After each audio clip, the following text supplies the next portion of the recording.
এতিয়া বৰ্তমান যোৰহাটত বহুত উন্নয়ন হৈছে, আমি ভাল পাইছোঁ, আমি সুখী হৈছোঁ।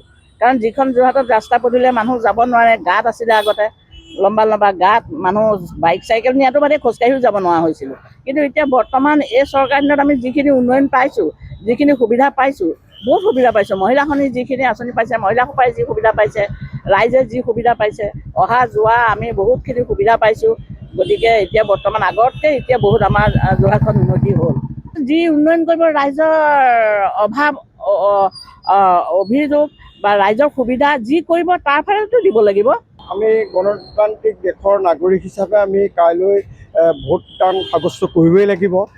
গতিকেলৈ মই ভাবোঁ যে মোৰ ভোটটো স্বচ্ছ নিকা যাতে উন্নয়নৰ দিশত যিসকল ব্যক্তিয়ে কাম কৰি আহিছে, উন্নয়নৰ বিকাশেই মূল বুলি ভাবোঁ মই, আৰু গতিকেলৈ তেনেকুৱা ব্যক্তিকে ভোট দিয়াটো মই বিচাৰোঁ। উন্নয়নৰ বিকাশ যোৰহাটত আজি যিটো ধৰক ডেভেলপমেণ্টটো হৈছে সেইটোৰ ওপৰতহে মই সাব্যস্ত কৰিম। ৰাইজৰ প্ৰব্লেমবিলাক বুজি পায়, কিবা এটা গ'লে যাতে তেওঁ ভালকৈ ৰেচপণ্ড কৰে, সহজে তেওঁক লগ কৰিব পাৰি, সেইটো হোৱাটো আমি বিচাৰোঁ। এই নহয় যে নিৰ্দিষ্ট কেইজনমান ব্যক্তিৰ মাজতে আবদ্ধ হৈ থাকি পেলাই আমি সৰ্বসাধাৰণ মানুহে বিচাৰি গ'লে যাতে বিচাৰি নাপাওঁ, জনসাধাৰণে পাব লাগিব। নিৰ্দিষ্ট কেইজনমান ব্যক্তিয়ে যাতে পাই নাথাকে, সকলোৱে যাতে পায়। মই যিহেতু যোৰহাট সমষ্টিৰ এজন ভোটাৰ, আৰু যোৰহাট সমষ্টিৰ ভোটাৰ হিচাপে মই এনেকুৱা এজন বিধায়ক বিচাৰিম যিজনে প্ৰত্যেক সময়তে ৰাইজৰ কাষত থিয় দি পেলাই তেখেতৰ সমস্যাসমূহৰ বুজ লয়, আৰু প্ৰত্যেকটো সময়তে তেখেতৰ ৰাইজৰ যি সমস্যা অভিযোগ, সেই অভিযোগসমূহ যাতে উত্থাপন কৰি পেলাই প্ৰকৃতাৰ্থতে তেওঁ ৰাইজৰ কাষত থকাটো মই বিচাৰোঁ। কিয়নো আমি এনেকুৱা এটা দল নিবিচাৰোঁ যিটো দলে আমাৰ অসমৰ ভূমিপুত্ৰৰ ভাবুকি আনে, আৰু আমাৰ অসমীয়া খিলঞ্জীয়া ভূমিপুত্ৰৰ ওপৰত ভাবুকি আনে।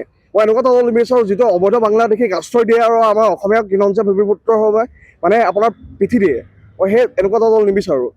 যিহেতু আমাৰ এবাৰ ২৬ৰ বিধানসভা নিৰ্বাচন সমাগত, আৰু মই বিচাৰোঁ যে অসমত এটা ভাল দল হওক যিয়ে অসমৰ ভূমিপুত্ৰ খিলঞ্জীয়া ভূমিপুত্ৰ হৈ তেখেতসকলে মাত মাতে। ব্যক্তি চাই, দল চাই বুলি নহয়, যোনজন ব্যক্তি তাৰমানে ধৰি লওক নিজৰ পচন্দ সেইজনকে দিব লাগিব। দল চাই আৰু উন্নয়নটো ধৰি লওক কি হৈছে কি নহৈছে আমি দেখিছোঁৱেই, তাৰ ওপৰত ভিত্তি কৰি দিয়া হ'ব।